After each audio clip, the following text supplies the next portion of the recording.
what really excites somebody to join a company? Why do they stay at the company? And every person you talk to has a different story. And so it's hard to just generalize. Don't conduct your analysis in isolation because data is so incredibly powerful. Not defending just the tribe, but defending the organization. Those creative people that you really want to keep empowered, keep excited, keep motivated, keep thinking. A good experience pays dividends down the line. Stereotypes tend to break down in proximity. Welcome to We're Only Human, a podcast about human resources, business, technology, and the workplace. My name is Ben Eubanks, your host, and I'm so glad you're here.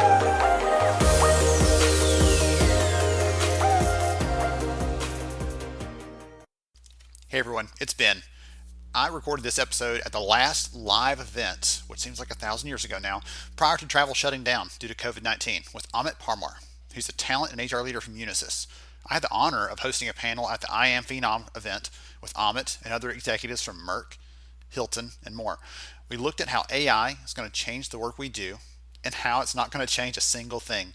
I touched on some of that conversation here with Amit. I hope you really enjoy it. Now, on with the show.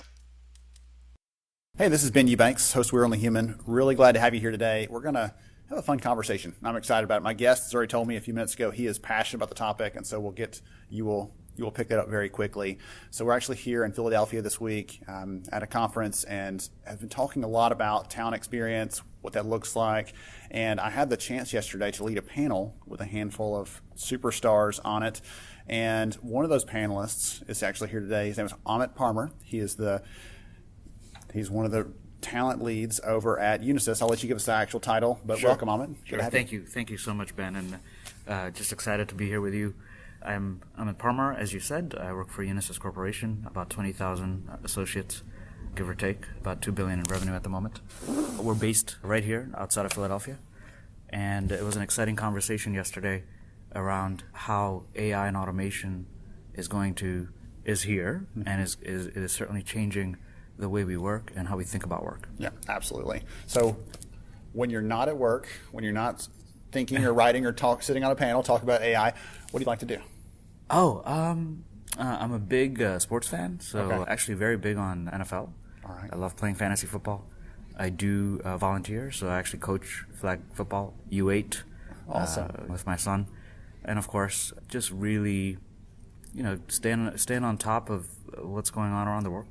That can be a full-time job in itself, much less being a dad and everything else. Goodness, there's plenty going on. So you mentioned a minute ago, right? One of the things we talked about yesterday was this conversation around AI and talent. So give us a little bit of insight there. What you're thinking about that? How is AI being used in that space? What does it look like today? Yeah, I would say it's fairly immature from my perspective at the moment. There's a lot that can be done with there's a lot of data that companies are gathering, right, about associates.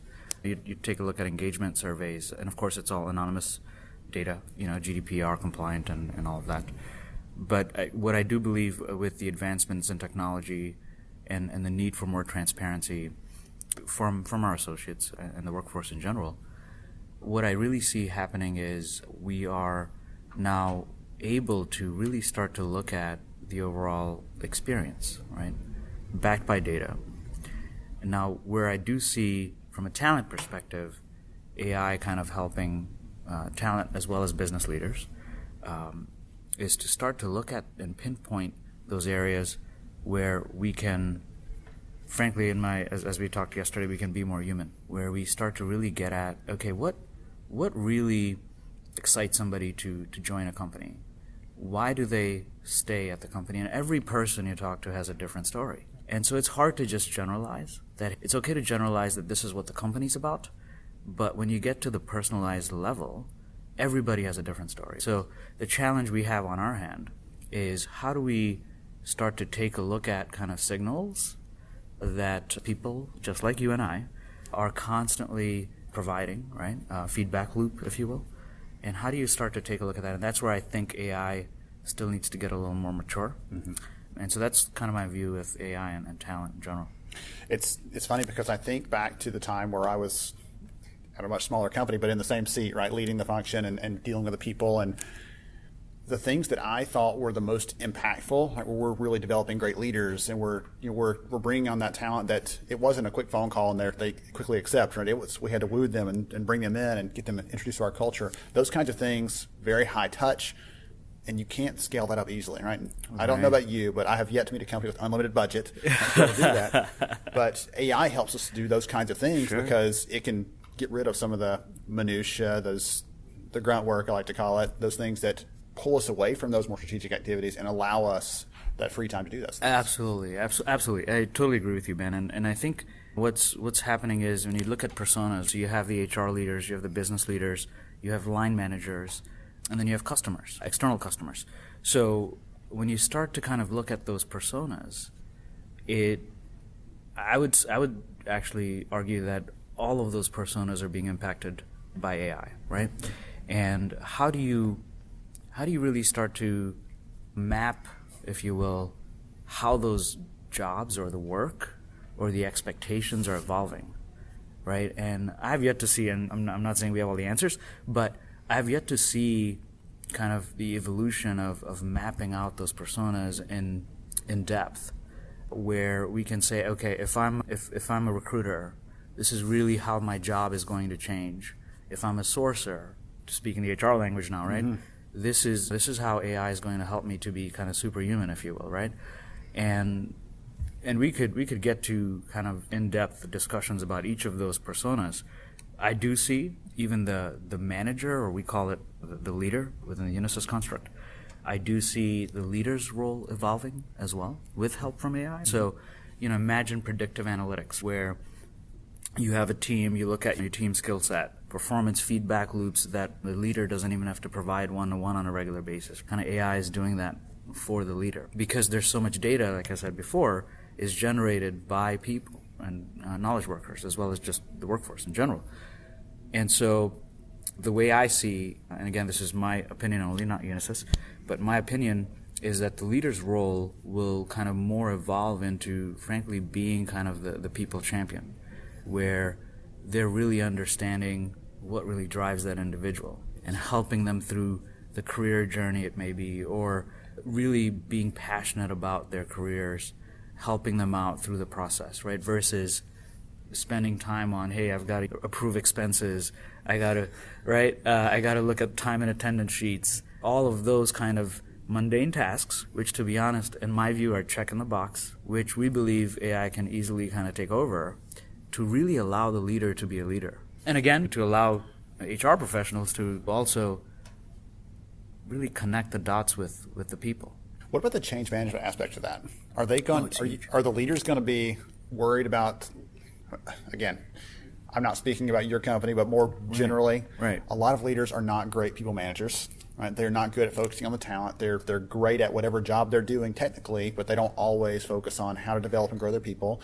And so at the same time, are they going to be somewhat worried about, well, I don't want that algorithm or that bot, that machine making that decision on how to manage my people or giving me recommendations? Do you think there's going to be some change management aspect to that? Absolutely, yeah. And that's I would say that's no more change than what leaders have gone through, or even just we have gone through in the past with other digital revolutions, right? Or other industrial revolutions. One thing I love about people in general is we're adaptable. If I think about how we got here, right? I think a lot of these things we actually did to ourselves, meaning the processes that we have kind of, built over time. It happens in large companies, small companies. It happens everywhere. People make decisions on processes without really kind of that scaffolding kind of view around what the future looks like. So in my mind, we have kind of done some of this to ourselves in terms of the tactical aspects of the job of the leader. We could actually do away with some of that, not even AI. Let's just say, why do you need to approve,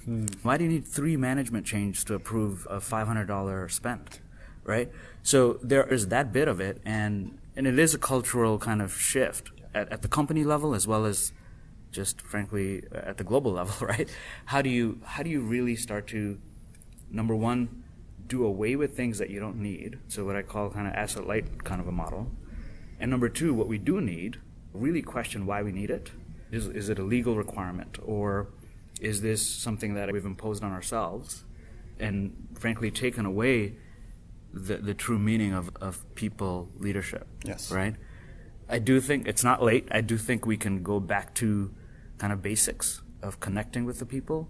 The change management absolutely is a key element around how we kind of redefine the role of a leader as well as the role of the HR function. I'm going to tell you a quick story before I ask you another question, because I think you might appreciate this. Based on that last comment about, do we even need to do these things anymore?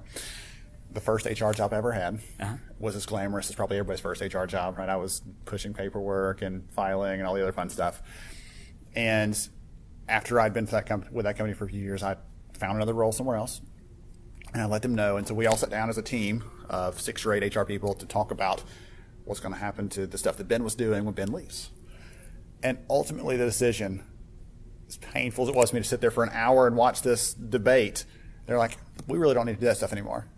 I'm like, on one hand, I'm like, okay, good, they're not going to be in a hard spot. On the other, I'm like, I've done this for 2 years now, and no one even needed it done. I could have done other things that mattered more to the company and serve people in a different kind of way. So that's as you're talking about, like, we might need to evolve what jobs look like. There are still those kinds of things happening every day where we're like, that really doesn't add any value at all. We've just done it that way for a long time. We're going to keep doing it until something shocks the system enough to make us change what we're doing. Absolutely, and you got to look at every kind of piece of work, and it's hard work, right, to really start to map out actual work. You have job descriptions, you have leveling, you have all of that. You have kind of structures in place that serve a purpose, but at the same time, in the age of digital transformation, you really have to start to look at what is that work, and really start to map out, like, how is AI, digitalization, automation, how is that going to really change the very nature of that job? And in a very simplistic way, companies tend to overcomplicate just because, and it's the nature of how big they are, or frankly, like some of the baggage that they carry historically. So you really have to start thinking differently as HR and talent and business leaders. There's a gentleman, I cannot remember his name, but he's written a book like in praise of bureaucracy, like the things that being organized has led us to be able to do. But on the flip side, he's like, too much leads to these kind of things here where you're like, that's just dragging down the process. There's 6 approvals to get someone a T-shirt for a new employee, like those kind of things. That's right. Just don't add any value, and people end up hating the process, even though it's just. That's right. We'll be right back to We're Only Human in just a moment. In the middle of the coronavirus shutdown, I had the honor of hosting HR Summer School for several thousand professionals in the HR space. The feedback was incredible. Comments like, "This changed my life. My career will never be the same. And I finally see HR the way it should be." We covered topics like inclusive performance management, how to leave a legacy in HR, resilience, organizational trauma, and more. If you missed it and want to get the replay, and 20 HRCI and SHRM credits, yes, that's 20, we have the replay available. Getting 20 credits at a conference will cost you thousands of dollars in registration fees, travel, and time. You can register for HR Summer School Replay at a fraction of that cost at humanresourcesacademy.org. If you use the promo code ONLYHUMAN at checkout, you get 20% off for being a podcast listener. That's humanresourcesacademy.org and promo code ONLYHUMAN for 20% off. Now, back to the show. So I want to tee this up because I've heard from 2 people in the last day since the panel yesterday that commented on the comment you made, and so they appreciated that. You said yesterday on the panel, asked the question, are chatbots AI and should it matter? And your response was, I don't care. And I think that was phenomenal, but I'd love for you to explain why, because we didn't have a chance yesterday to talk through the why behind that, but I'd love for you to talk about why that is and what you're thinking. Absolutely, yeah. And thank you for asking that question, because it did make me think quite a bit as well. And, on one hand, I do care technically. Yes. But at a broader sense, I don't really care in the sense that this is technology that is here, and for me, it doesn't matter, what we call it or how we define it. But what we do know is it is evolving how we do our jobs. And say, like the meta conversation, that doesn't matter. Like we can debate that all day long behind closed doors or over a drink. Right. But at the end of the day, it's about solving a real problem. And ultimately, what do people care about, right? This is what I mean about human connection and bringing making world more human with help from automation. And ultimately, what do people care about? What people care about is, hey, I've got this chatbot that my leader just implemented. Well, how is my job going to change?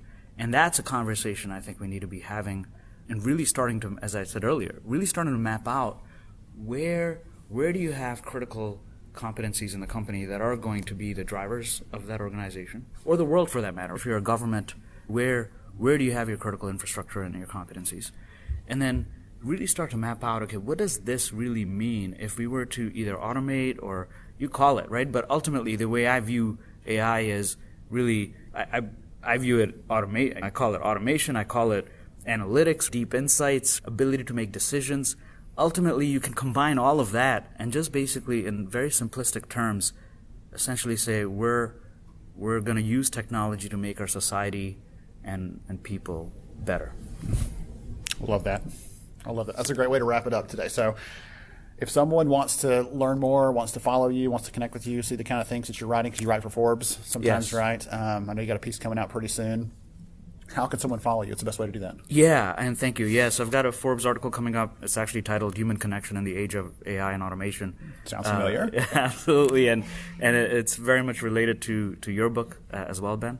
And if folks want to follow me, I'd love even just to connect with people who are struggling or challenged with the same challenges that I have as a leader. Please do reach out on LinkedIn. You can find me at Parmar, Unisys. And at some point, hopefully, I'll start to kind of really, get a chat going on there. Awesome. I'll make sure and get the link to your profile in the show notes. So expect kind of the flurry of invites in the coming weeks. Absolutely, Ben. Y'all Thank let you. him know if you're reaching out because you heard him on the podcast, so he doesn't get freaked out by the sudden influx. He works for a company that does cybersecurity and technology, right? So he's on the lookout for those things. All right. Thank you so much for the conversation. Thank you. This Thank has been you, a lot Ben. of fun. This has been a lot of fun. I really appreciate it. To everybody else, thank you for joining us on We're Only Human. This has been Eubanks, and I'll catch you next time. Thank you so much for joining me on the show today. I'm honored to have you as a listener. If you enjoyed this episode, please take 10 seconds to rate it at iTunes, Stitcher, or wherever you listen to your podcast. Also, if you know a friend that could benefit from today's conversation, please pass it their way. After all, a rising tide lifts all ships. To see show notes, sponsor information, and our full show archives, visit onlyhumanshow.com.